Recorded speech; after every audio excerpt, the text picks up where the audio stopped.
Silk shadows, borrowed vows. The first hint wasn't perfume or lipstick, it was choreography. People in love invent a private rhythm. People in secrets keep time with the door. Myra started leaving like she was counting: keys, pause; handle, pause; a glance at the mirror as if it had a watch hidden in the frame. I managed nights at the Indigo Finch, a boutique hotel that collects other people's evenings. I see exits for a living. That's how I knew something was off long before I knew what it was. Myra and I were 3 years into marriage, the soft, scenic part people admire at brunch. She ran events for a gallery uptown, fundraisers that made rich people feel like generosity looked good on them. I lived among bell carts and quiet voices, the velvet hush of elevators, the clink of room service cutlery at hours when food tastes like a secret. We were a before and after couple, a photograph taken between shifts. On a Thursday that kept pretending to be Wednesday, my phone buzzed while I was folding a stack of fresh robes at the desk. The message came from an account called Paperbird. No avatar, just a neutral silhouette and a single sentence. Blue Gable Hotel, room 314, Thursdays after 6. You deserve the unedited version. My thumb hovered. I know about people who drop grenades and call them kindness. I know about pranksters who live on borrowed adrenaline. But the Blue Gable is 6 blocks from us, the kind of place that says words like bespoke out loud. Room 314. Numbers have personalities, that one felt smug. Who are you? I wrote back. Someone engaged to a man who collects Thursdays, came the answer. Her name is Myra. It wasn't a question. I didn't reply. The Blue Gable has a bar that tries too hard with its lighting. I knew the bartender who doesn't try enough. I left the Indigo Finch in the hands of Alma, who could keep a hotel upright during a minor apocalypse, and walked over in my dark suit and my daylight face. The lobby smelled like eucalyptus and ambition. At 6:12, the elevator spit out a couple who looked like a magazine spread. Her in a camel coat, him in a jacket that probably had its own publicist. It took 3 steps for my brain to accept it. Myra. And Julian, the donor darling from her gallery's board, the man who pronounced my name like it had an extra letter, the one who'd shaken my hand at a charity auction and said, "You must be flexible with those hours," as if Fidelity bowed to calendars. They turned down the hallway. 314 swallowed them without blinking. I stood there with my hands in 2 fists inside my coat pockets, as if fists could hold the world together. I didn't knock. I didn't make a scene. I let the elevator take me back to the city like a conveyor belt. Outside, rain rehearsed along the curb. I walked toward nothing until an awning with paper lanterns took me in and offered tea without judgment. At 7:01, Paperbird messaged again. "I'm sorry, I hate being right." "Name?" I asked. Anger makes me procedural. "Cass," she typed. "Short for Cassandra, he's Julian. I didn't want to be a prophet. It's a terrible job." We met 2 days later at a bakery that looks like it inherited someone's grandmother. Cass wore a navy dress like a punctuation mark, hair pinned with a tortoiseshell barrette that had more poise than most people. She didn't look like a woman who stalked social media for evidence. She looked like a woman who balanced spreadsheets and sentences. "I didn't know what to do with the knowing," she said, buttering bread she wasn't going to eat. "My therapist says truth should be handed over, not hurled, but I don't know the difference yet." "I run a hotel," I said. "People hand me truth like it's luggage. I check it under somebody else's name." She almost smiled, which felt like a small victory. "Do you want to catch them? I don't mean theatrics. I mean showing them the mirror they've refused." "I want to catch my breath," I said. "But yes, I don't want interpretations anymore. I want fact." Cass had a plan that didn't sound like revenge so much as quality control. The Blue Gables upstairs uses programmable keys. Her friend in building maintenance had an extra card for emergencies that tend to look exactly like this. "We'll wait in the lobby," she said. "We'll intercept in the hallway. No screaming, no slamming. Just names, times, and the end of plausible deniability."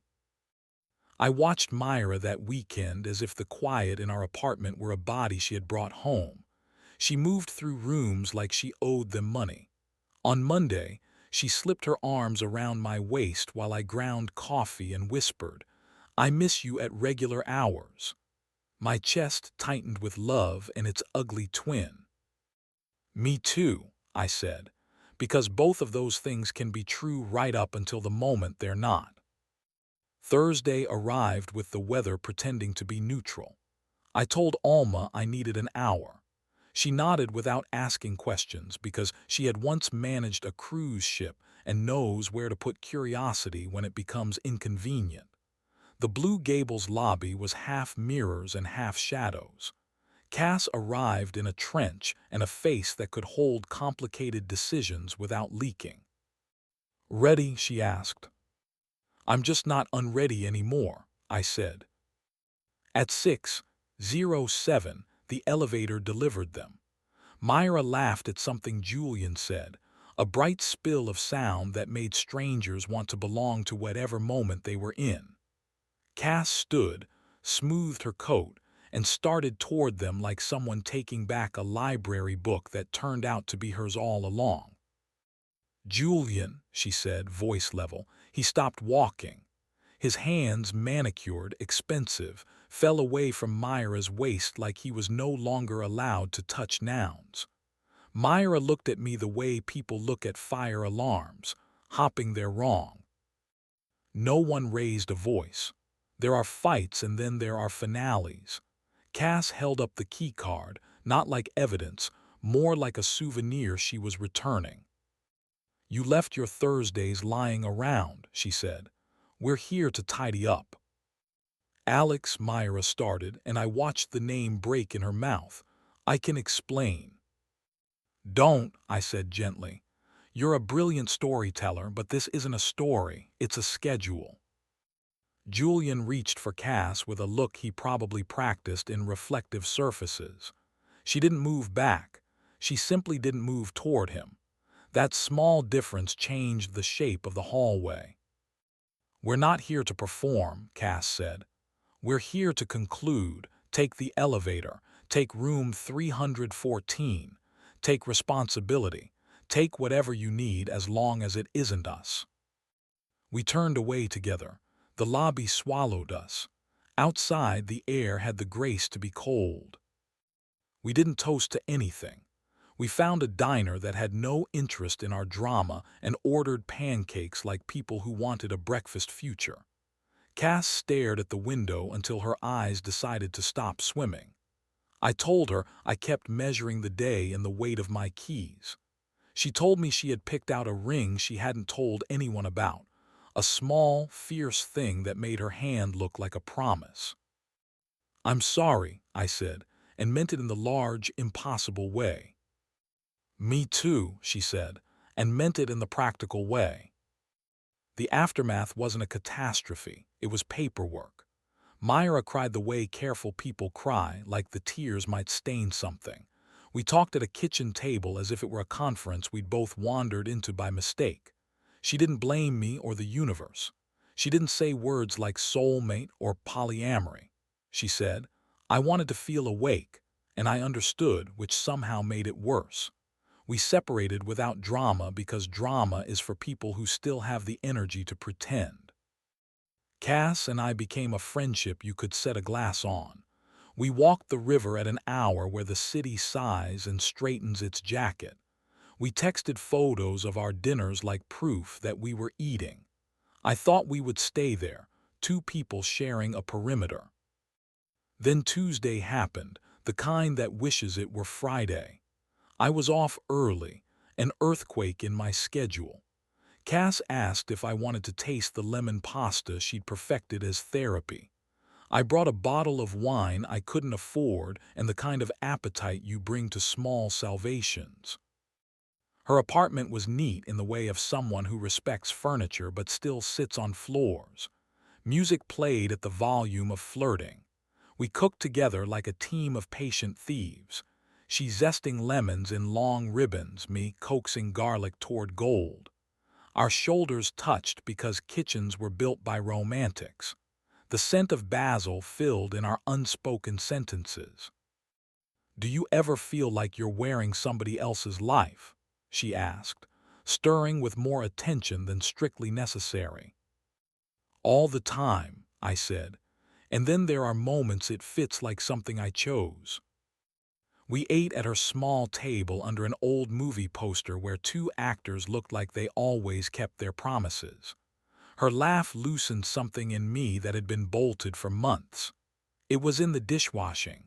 We did it together, sleeves rolled, water warm, soap a small constellation, that the distance shrank to a breath. Her fingers slipped in the suds and found mine. Neither of us looked down. We just let our hands pretend they had met first.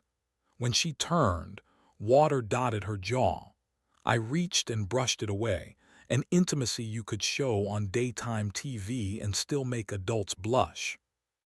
"I don't want to be reckless," she said, quiet. "I don't want to be careful because of fear," I said. "I want to be careful because this matters." The first kiss came like a decision we had been walking around for weeks. It was soft enough to leave everything intact and sure enough to make the room change temperature. We didn't hurry. We let the moment carry its own weight.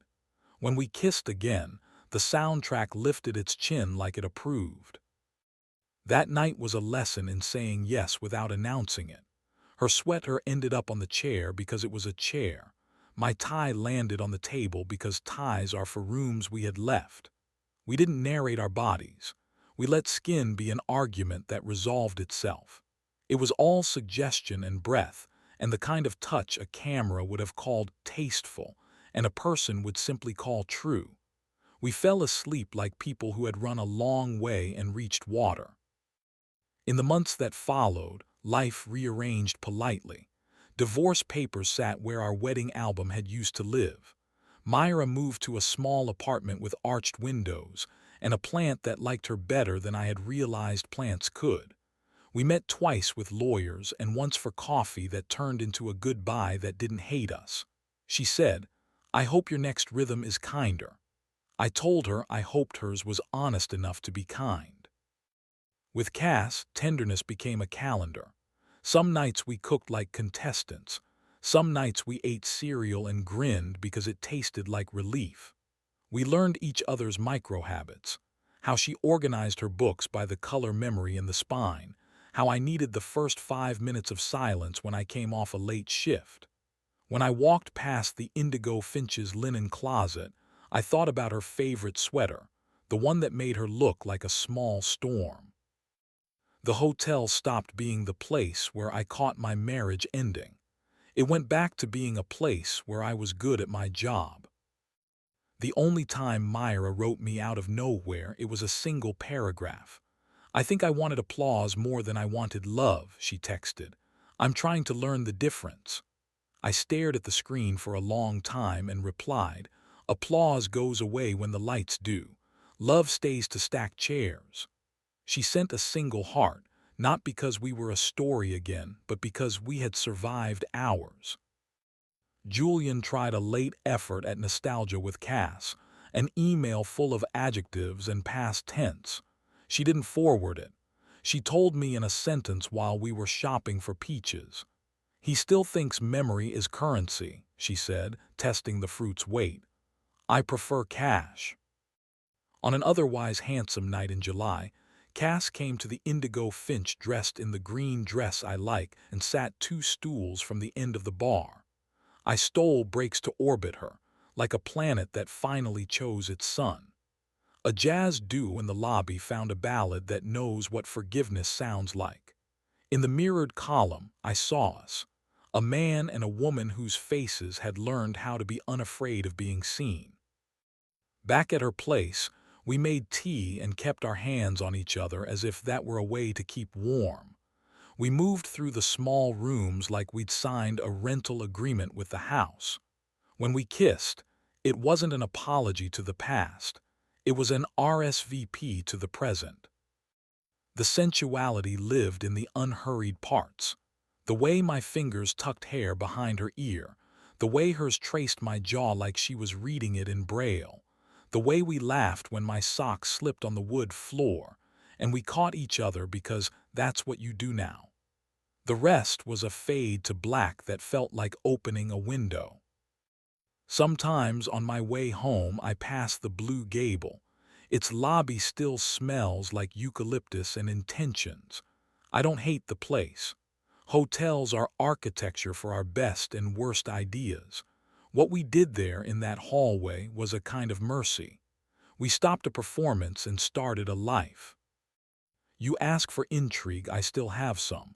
The Paperbird account never deleted itself. Weeks after we turned our page, a final message arrived. "Thank you for not shouting," it said. "Sincerely, the concierge who has seen enough shouting." I laughed, alone in the street, and wrote back, "I work nights. I know the staff is always listening." In our apartment now, the one we chose together, we keep one rule on the refrigerator, written in marker that smudges if you lean on it. It says, "Don't borrow time. It's not grand. It's not engraved. It works." When we are close like people who could show the world without getting censored and still feel like it's ours. There's heat in the quiet. Cass's breath on my collarbone, my hand resting at her hip while the kettle clicks. The two of us pausing at the window, bodies touching from shoulder to ankle while the city practices its lights. I sometimes think about that first message and the panic it carried. I think about choreography and doors and numbers with personalities. Mostly, I think about how desire isn't the enemy of loyalty. Pretending is. Our story has enough intrigue to make a good thumbnail and enough eros to warm a long winter, but what keeps it running is a simple, inconvenient truth. We keep telling each other the unedited version. And when the band in the Indigo Finch lobby slides into a melody that sounds like Night Forgiving Day, I text Cass a single word, "Home." She replies with a peach emoji or a key or 3 dots that turn into a heart. I take the long way back, just to let the song finish. Then I climb the stairs 2 at a time, open our blue door, and walk into the life we're choosing as if it were the only room that ever mattered.